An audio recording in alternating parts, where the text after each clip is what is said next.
कल्पना कीजिए कि आप गहरी नींद में हैं और कोई सपना देख रहे हैं।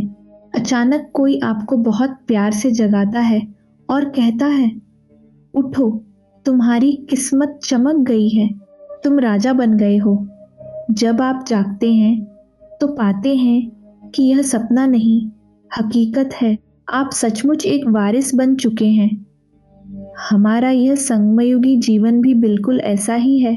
हम सभी कलयुग की अज्ञान नींद में सोए हुए थे और हमारी तकदीर सोई हुई थी। तब परमपिता परमात्मा शिव बाबा आए और उन्होंने हमें ज्ञान का अमृत पिलाकर जगाया।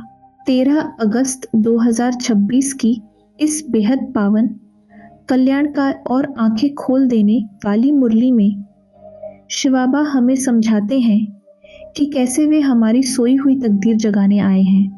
जो पावन बनते हैं, केवल उन्हीं की तकदीर जगती है। आज की इस विशेष रूहानी चर्चा में हम शिव बाबा द्वारा दिए गए 10 बेहद शक्तिशाली, जीवन बदलने वाले और व्यावहारिक सूत्रों को बहुत गहराई से समझेंगे।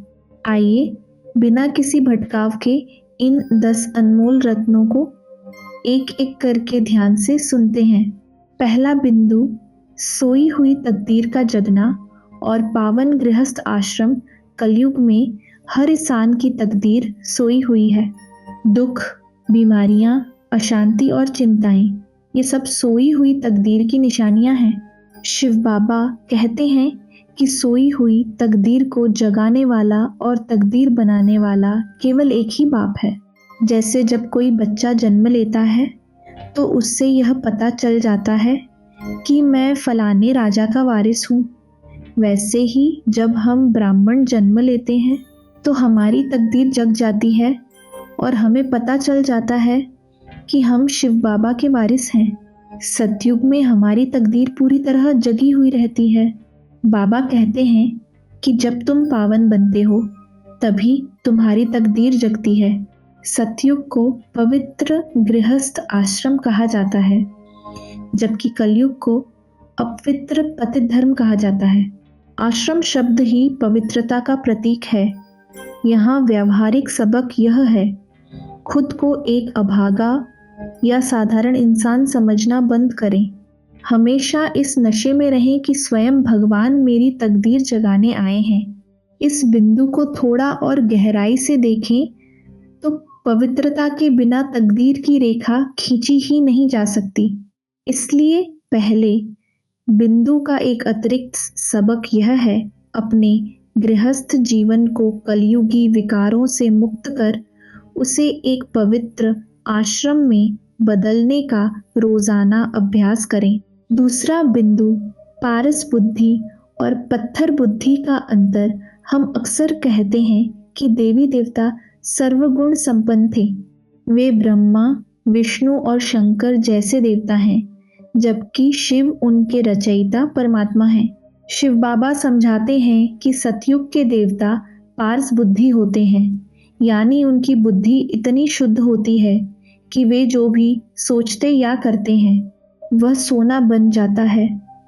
उन्हें पत्थर बुद्धि नहीं कह सकते। लेकिन ड्रामा के नियम अनुसार रावण राज्य कलयुग आने पर वही देवता सीढ़ी उतरते उतरते पत्थर बुद्धि बन जाते हैं। उनकी बुद्धि विकारों से जड़ हो जाती है। अब शिव बाबा फिर से आकर हमें सबसे बुद्धिमान बनाते हैं, यानी पत्थर बुद्धि से पारस बुद्धि बनाते हैं। भारत में पारसनाथ के मंदिर भी हैं, लेकिन लोग यह नहीं जानते कि सच्चा पारसनाथ कौन है। वास्तव में पारस बनाने वाला केवल एक शिव बाबा ही है। यहाँ व्यावहारिक सबक यह है, अपनी बुद्धि को व्यर्थ और विकारी बातों, पत्थर में न फंसाएं। ज्ञान और योग से अपनी बुद्धि को पारस बनाएं। इस बिंदु को थोड़ा और गहराई से देखें तो पारस बुद्धि इंसान हर नकारात्मक स्थिति, लोहे को सकारात्मकता, सोने में बदल सकता है। इसलिए दूसरे बिंदु का एक अतिरिक्त सबक यह है, जब भी कोई आपके साथ बुरा व्यवहार करे तो अपनी पारस बुद्धि का प्रयोग कर उसे शांति और प्यार का दान दें। तीसरा बिंदु, सच्चा ज्ञान अमृत और पतित पावनी की सच्चाई भक्ति मार्ग में लोग गंगाजल को अमृत कहते हैं। वे देवताओं के पैर धोकर उस पानी को अमृत की तरह पीते हैं और समझते हैं कि इससे वे पावन बन जाएंगे। यहाँ तक कि मरने वाले के मुंह में भी गंगाजल डालते हैं। शिव बाबा कहते हैं कि यह सब भक्ति की बातें हैं। सच्चा ज्ञान अमृत कोई पानी नहीं है। शिव बाबा जो हमें यह रूहानी पढ़ाई पढ़ा रहे हैं, यही वास्तव में ज्ञान अमृत है। यही वह असली खुराक है जो हमारी बुद्धि को पलटती है और हमें पतित से पावन बनाती है। मनुष्य बंदर एप्स जैसे बन गए हैं, एक दूसरे को दुख देते हैं। यह दुनिया कांटों का जंगल बन चुकी है। अब बेहद का बाप हमें इस कांटों के जंगल से निकालकर फूलों के बगीचे स्वर्ग में ले जाने के लिए यह ज्ञान अमृत पिला रहे हैं। यहाँ व्यावहारिक सबक यह है, बाहरी कर्मकांडों या नदियों में नहाकर पावन बनने के भ्रम से बाहर निकलें। आत्मा की शुद्धि केवल ईश्वरीय ज्ञान और योग से ही संभव है। इस बिंदु को थोड़ा और गहराई से देखें तो ज्ञान का एक एक शब्द आत्मा के मैल को काटने वाला शक्तिशाली रसायन है। इसलिए तीसरे बिंदु का एक अतिरिक्त सबक यह है, रोज सुबह मुरली रूपी सच्चे ज्ञान अमृत का पान करें और दिन भर उसे अपने विचारों में घुमाते रहें। चौथा बिंदु, ईश्वर सुख दुख नहीं देता। मातेश्वरी जी के महावाक्य आज की मुरली में हमारी पूज्य मातेश्वरी मम्मा के बहुत ही अनमोल महावाक्य हैं। मम्मा समझाती हैं कि दुनिया वाले कहते हैं कि परमात्मा ही सुख दुख देता है, वही मारता है और वही बचाता है। जब दुख आता है तो वे कहते हैं, प्रभु तेरा भाना मीठा लागे। मम्मा स्पष्ट करती हैं कि यह ज्ञान बिल्कुल यथार्थ गलत है। परमात्मा कभी किसी को दुख नहीं देता, वह दुख हरता है, दुख करता नहीं। जन्म लेना, मृत्यु को प्राप्त होना, सुख या दुख भोगना, यह सब हर एक मनुष्य आत्मा के अपने कर्मों के संस्कार और कर्म बंधन के अनुसार होता है। परमात्मा का काम तो बेहद का है। ब्रह्मा, विष्णु और शंकर द्वारा नई दुनिया की स्थापना, पालना और पुरानी दुनिया का विनाश कराना। यहाँ व्यावहारिक सबक यह है, अपने जीवन में आने वाले किसी भी दुख, बीमारी या परेशानी के लिए कभी भी भगवान को दोष न दें। इसे अपने ही पुराने कर्मों का फल समझकर खुशी खुशी चुकतू करें। इस बिंदु को थोड़ा और गहराई से देखें तो भगवान को दुख देने वाला मानने से हम उनसे सच्चा प्यार नहीं कर पाते।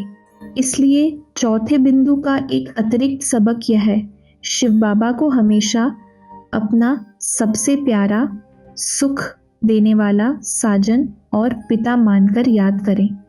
पांचवा बिंदु, अम्मा मरे तो भी हलवा खाना।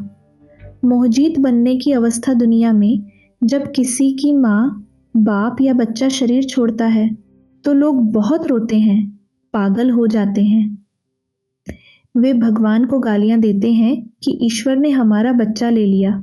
शिव बाबा कहते हैं कि अगर ईश्वर ने बच्चा लिया है तो वह ईश्वर के पास ही गया है ना, फिर रोते क्यों हो। बाबा हमें एक बहुत ही शक्तिशाली स्थिति सिखाते हैं, नष्टो मोहा बनना। बाबा कहते हैं, अम्मा मरे तो भी हलवा खाना, बाप मरे तो भी हलवा खाना। इसका मतलब यह नहीं कि हमें निर्दयी बनना है, बल्कि इसका अर्थ है कि हमारा किसी भी देहधारी से अंधा मोह नहीं होना चाहिए। आत्मा अपना हिसाब किताब पूरा करके एक शरीर छोड़ती है और जाकर दूसरा पार्ट बजाती है। इसमें रोने की कोई दरकार नहीं है। हमारा तो एक ही बेहद का बाप है, दूसरा न कोई। यहाँ व्यावहारिक सबक यह है, अपने परिवार और संबंधों की जिम्मेदारी पूरी तरह निभाएं, लेकिन मन से पूरी तरह मुझसे मुक्त रहें। इस बिंदु को थोड़ा और गहराई से देखें तो मोह ही दुख का सबसे बड़ा कारण है। इसलिए पांचवें बिंदु का एक अतिरिक्त सबक यह है, हर रिश्ते को केवल एक नाटक का पाठ समझें और किसी भी व्यक्ति पर अपनी खुशी को निर्भर न होने दें। छठा बिंदु, सच्चे सुखदेव और व्यास के बच्चे। आज शिव बाबा ने हमें एक बहुत ही प्यारा नाम दिया है, सुखदेव। बाबा कहते हैं कि मैं तुम्हें पतित से पावन बनाने और ज्ञान देने आया हूँ। शिव बाबा ही वास्तव में सच्चे व्यास, ज्ञान सुनाने वाले हैं और तुम उनके बच्चे सच्चे सुखदेव हो। सुखदेव का अर्थ है सुख का देवता। तुम बच्चे बेहद के बाप से सुख का वर्षा लेकर सबको सुख देते हो। जिन बच्चों की तकदीर जगी हुई होती है वे कभी भी किसी को दुख नहीं दे सकते। वे 5 विकारों का संन्यास करके सच्चे राजयोगी और राज ऋषि कहलाते हैं। उनकी अवस्था हमेशा एकरस रहती है और उन्हें किसी भी बात में रोना नहीं आ सकता। यहाँ व्यावहारिक सबक यह है, खुद से पूछें कि क्या मेरे शब्दों, मेरे व्यवहार या मेरे विचारों से किसी को दुख तो नहीं पहुंच रहा है। अगर हाँ, तो आप सुखदेव नहीं हैं। इस बिंदु को थोड़ा और गहराई से देखें तो दूसरों को सुख देना ही अपनी तकदीर को जगाना है। इसलिए छठे बिंदु का एक अतिरिक्त सबक यह है, आज पूरे दिन में कम से कम 3 लोगों को अपनी मुस्कान, मदद या मीठे बोल से सच्चा सुख दें। 7वां बिंदु, अनादि अविनाशी वर्ल्ड, ड्रामा और आत्मा का रिकॉर्ड। कोई पूछते हैं कि यह सृष्टि का ड्रामा कब से शुरू हुआ? शिव बाबा समझाते हैं कि यह ड्रामा अनादि है, इसकी कोई शुरुआत नहीं है और अविनाशी है, इसका कभी अंत नहीं होता। इसे बना बनाया अविनाशी वर्ल्ड ड्रामा कहा जाता है। बाबा कहते हैं कि आत्मा को सूक्ष्म रूप से रियलाइज, महसूस किया जाता है। इतनी छोटी सी बिंदु रूप आत्मा में हमारे 4 जन्मों का अविनाशी पाठ रिकॉर्ड की तरह भरा हुआ, नूधा हुआ है। जैसे एक ग्रामोफोन रिकॉर्ड में गाना भरा होता है, वैसे ही आत्मा में जन्म जन्मांतर के संस्कार और पाठ भरे हुए हैं, जिनका कभी अंत नहीं होता। पहले हम देह अभिमानी थे, अब ज्ञान पाकर देही अभिमानी बने हैं। यहाँ व्यावहारिक सबक यह है, इस सृष्टि चक्र के किसी भी दृश्य को देखकर घबराएं या परेशान न हो। हर परिस्थिति को इस अनादि ड्रामा का एक निश्चित हिस्सा, सीन समझकर साक्षी भाव से देखें। इस बिंदु को थोड़ा और गहराई से देखें तो जब हमें पता होता है कि हर आत्मा अपना रिकॉर्डेड पार्ट बजा रही है, तो हम किसी पर गुस्सा नहीं करते। इसलिए 7वें बिंदु का एक अतिरिक्त सबक यह है, हर व्यक्ति को एक एक्टर समझकर उसके रोल को स्वीकार करें और अपनी आत्मा के रिकॉर्ड को पावन बनाएं। 8वां बिंदु, प्रजापिता ब्रह्मा और त्रिमूर्ति का सच्चा रहस्य। भक्ति मार्ग में लोग देव महादेव कहते हैं और ब्रह्मा, विष्णु, शंकर की त्रिमूर्ति को एक दूसरे के ऊपर रखते हैं, लेकिन वे इसका अर्थ नहीं जानते। शिव बाबा समझाते हैं कि ब्रह्मा को प्रजापिता, प्रजा का पिता कहा जाता है। तो अगर वे सूक्ष्म वतन में केवल एक देवता होते तो वे प्रजापिता कैसे हो सकते थे? प्रजापिता को तो यहाँ साकार दुनिया में मौजूद होना चाहिए। शिव बाबा कहते हैं कि मैं इस साकार शरीर ब्रह्मा बाबा में प्रवेश कर इनके द्वारा तुम बच्चों को समझाता हूँ। मैं इन्हें अपना रथ बनाता हूँ और इनके बहुत जन्मों के अंत में आता हूँ। यह बातें किसी भी शास्त्र में नहीं लिखी हैं। शिव बाबा बीजरूप हैं, सच्चित आनंद के सागर हैं। वे ही ब्रह्मा द्वारा नई दुनिया की स्थापना, विष्णु द्वारा पालना और शंकर द्वारा पुरानी दुनिया का विनाश कराते हैं। यहाँ व्यावहारिक सबक यह है, शिव बाबा और ब्रह्मा बाबा के इस अनोखे और अलौकिक संबंध को गहराई से समझें। इस बिंदु को थोड़ा और गहराई से देखें तो ब्रह्मा बाबा का जीवन हमारे लिए सबसे बड़ा उदाहरण है कि कैसे एक साधारण मनुष्य परमात्मा का रथ कर फरिश्ता बन सकता है। इसलिए 8वें बिंदु का एक अतिरिक्त सबक यह है, ब्रह्मा बाबा के जीवन चरित्र को फॉलो करें और खुद को ईश्वरीय सेवा के लिए एक पवित्र रथ बनाएं। 9वां बिंदु सच्ची सीता और मर्यादा पुरुषोत्तम वरदान का सार। आज के वरदान में शिव बाबा ने मर्यादा पुरुषोत्तम बनने का बहुत ही सुंदर मंत्र दिया है।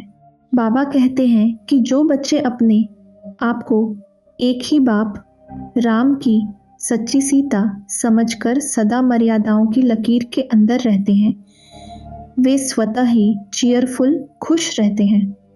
बाबा कहते हैं केयरफुल सो चीयरफुल, यानी जो मर्यादाओं का ध्यान केयर रखता है वही सदा खुश रह सकता है। सुबह से लेकर रात तक शिव बाबा ने हमें जो भी ईश्वरीय मर्यादाएं दी हैं, जैसे अमृत वेला, मुरली, शुद्ध खान पान, ब्रह्मचर्य, उनकी स्पष्ट नॉलेज बुद्धि में होनी चाहिए। जो इन मर्यादाओं की लकीर को कभी पार नहीं करता वही सच्चा मर्यादा पुरुषोत्तम है। यहाँ व्यावहारिक सबक यह है, अपनी आज़ादी के नाम पर ईश्वरीय नियमों का उल्लंघन न करें। मर्यादाओं की लकीर ही रावण विकारों से बचने की सबसे बड़ी सुरक्षा है। इस बिंदु को थोड़ा और गहराई से देखें तो सेवा की अति में जाकर अपने स्व पुरुषार्थ योग को कभी नहीं भूलना चाहिए। सेवा और स्व पुरुषार्थ का बैलेंस रखना जरूरी है। इसलिए 9वें बिंदु का एक अतिरिक्त सबक यह है, अपने हर कार्य को ईश्वरीय मर्यादा की कसौटी पर कसें और एक सच्ची सीता बनकर रहें। 10वां बिंदु संपूर्ण स्वच्छ और लाइट स्वरूप अव्यक्त इशारे। आज के अव्यक्त इशारे में शिव बाबा ने संपूर्ण पवित्रता की बहुत ही उच्च अवस्था का वर्णन किया है। बाबा कहते हैं कि संपूर्ण पवित्रता का अर्थ है कि मनसा विचारों में भी किसी एक विकार का अंश मात्र भी न हो। आप ज्ञान, गुण और सर्व शक्तियों की प्राप्ति में सदा संपन्न रहें। आपके मस्तक पर सर्व प्राप्तियों का लाइट का क्राउन, प्रकाश का ताज स्पष्ट दिखाई देना चाहिए। स्वयं को सदा लाइट, प्रकाश रूप, आत्मिक स्वरूप में अनुभव करें। केवल योग में ही नहीं बल्कि कर्म करते हुए भी अपने आप को लाइट, वजन में हल्का और प्रकाशमान महसूस करें। यहाँ व्यावहारिक सबक यह है, अपने अंदर से भारीपन, चिंता और विकारों के बोझ को पूरी तरह उतार फेंकें। इस बिंदु को थोड़ा और गहराई से देखें तो जब मन में कोई अशुद्ध विचार नहीं होता तो शरीर भी थकावट महसूस नहीं करता। इसलिए 10वें बिंदु का एक अतिरिक्त सबक यह है, दिन भर काम करते हुए खुद को एक उड़ता हुआ, हल्का और चमकता हुआ फरिश्ता लाइट अनुभव करें। निष्कर्ष, कंक्लूजन तो आज की इस बेहद पावन, सुखदाई और उत्साहवर्धक चर्चा में हमने शिव बाबा की 13 अगस्त 2026 की मुरली के 10 सबसे अनमोल रत्नों को बहुत गहराई से समझा है। हमने जाना कि कैसे पावन गृहस्थ आश्रम में रहकर अपनी सोई हुई तकदीर को जगाना है और कैसे शिव बाबा हमें पत्थर बुद्धि से पारस बुद्धि बनाते हैं। हमने समझा कि सच्चा ज्ञान अमृत क्या है और यह जाना कि परमात्मा कभी दुख नहीं देता, दुख हमारे कर्मों का फल है। हमने अम्मा मरे तो भी हलवा खाना की मोहजीत अवस्था को पहचाना और सच्चे सुखदेव बनकर सबको सुख देने का पक्का संकल्प लिया। हमने अनादि वर्ल्ड, ड्रामा और आत्मा के इतने जन्मों के रिकॉर्ड को समझा और प्रजापिता ब्रह्मा के साकार रथ के रहस्य को जाना और अंत में हमने सच्ची सीता बनकर मर्यादाओं की लकीर में रहने का वरदान पाया और मनसा में भी विकार का अंश समाप्त कर लाइट स्वरूप फरिश्ता बनने का दृढ़ निश्चय किया। यह ईश्वरीय ज्ञान केवल एक बार सुनने के लिए नहीं है, बल्कि इसे अपने मन, अपनी आत्मा और अपने हर एक कर्म में पूरी तरह से बसाने के लिए है। अगर हम इसे सुनकर भी मोह में फंसे रहे या दूसरों को दुख देते रहे तो हम इस महान तकदीर से वंचित रह जाएंगे। इसलिए आज इन 10 शक्तिशाली बिंदुओं में से केवल एक बिंदु को चुन लीजिए, चाहे वह आज से किसी भी बात में न रोने का कड़ा संकल्प हो, चाहे अपने आप को एक लाइट स्वरूप फरिश्ता अनुभव करने का अभ्यास हो, या फिर हर इंसान को केवल सुख देने का नियम हो। बस एक बात को दृढ़ता से पकड़ लीजिए और आज पूरे दिन अपनी दिनचर्या में उसे पूरे प्यार और कड़ाई से लागू कीजिए। अगर आपको जीवन को एक नया आध्यात्मिक मोड़ देने वाली, आपकी सोई हुई शक्तियों को जगाने वाली यह विस्तृत और शांतिपूर्ण चर्चा पसंद आई हो तो इस वीडियो को लाइक जरूर करें। कमेंट सेक्शन में हमें लिखकर बताएं कि आज का कौन सा बिंदु आपके दिल को सबसे ज़्यादा छू गया और जिसे आप आज ही अपने प्रैक्टिकल जीवन में उतारने वाले हैं। अपने ब्राह्मण परिवार और भाई बहनों के साथ इसे ज़रूर शेयर करें ताकि ज्ञान की यह पावन रोशनी हर आत्मा तक पहुंच सके। हमारे चैनल को सब्सक्राइब करके बेल आइकन दबाना बिल्कुल न भूलें ताकि यह ईश्वरीय रोशनी हर दिन आप तक पहुंचती रहे। ओम शांति।